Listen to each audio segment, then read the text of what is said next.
Scientifically بھی یہ proof ہو گیا کہ 14 to 16 آورس کی فاسٹنگ آپ کی باڈی میں بہت ساری چیزوں کو ایکٹیو کر دیتی ہے. اور اگر واقعی شوگر کے پیشنٹ ہیں تو تھوڑا کام کم کر دینا، یعنی اپنے آپ کو تھکائیں کم اور اپنی ایسی ڈائٹ کر لیں، ڈاکٹر سے تھوڑا مشورہ کر لیں سحری میں. اب جیسے جو شوگر کے پیشنٹ ہوتے ہیں ان کو نارملی ڈاکٹر کہتے ہیں میرے مشورے پہ ایسا مت کیجیے گا، لیکن ڈاکٹروں سے میں نے سنا ہے، مجھے بھی تجربہ ہے کہ سحری میں پھر شوگر کی دوائی نہ کھائیں. اچھا، تاکہ اس سے یہ ہوتا ہے کہ شوگر لو نہ ہو جائے، کیونکہ اصل پرابلم روزے والے کو یہ ہوتا ہے، شوگر والے کو یہ ہوتا ہے کہ آگے جا کے ظہر کے بعد یا عصر کے بعد اس کی شوگر لو ہونے لگتی ہے اور اب اس کے پاس کھانے پینے کی کوئی گنجائش نہیں ہوتی ہے. تو لوگ بعض اوقات احتیاط نہیں کر رہے تو روزہ رکھنا ہے تو ڈاکٹر سے پراپر مشورہ کریں، اپنی شوگر بتائیں تو ڈاکٹر آپ کی پوری دوائی کو سیٹ کر دے گا.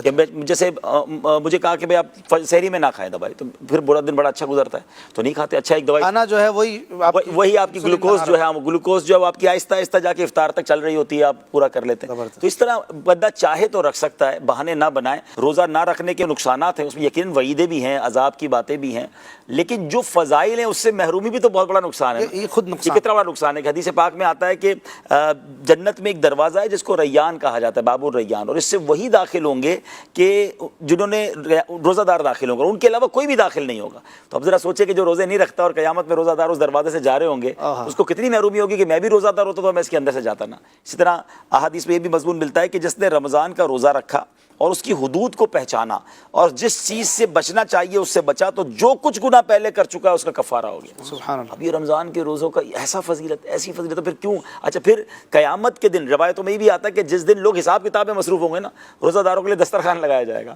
یعنی اس ڈیفیکلٹ ڈے، کیونکہ انہوں نے دنیا میں کھانے پینے سے رکے ہوں گے، اللہ قیامت کے دن ان کے لیے دسترخوان لگا کر انہیں نعمتیں کھلائی جائیں. اب وہ سوچے کہ جب لوگ حساب کتاب کی لائن میں گرمی میں دھکے کھا رہے ہوں اور روزہ دار دسترخوان پہ قیامت کے دن بیٹھے ہوں گے تو کتنی حسرت ہوگی ان کو کہ جو تھوڑی سی بیماری کا بہانہ بنا کر خامہ خواہ جناب روزہ نہیں رکھتے تھے.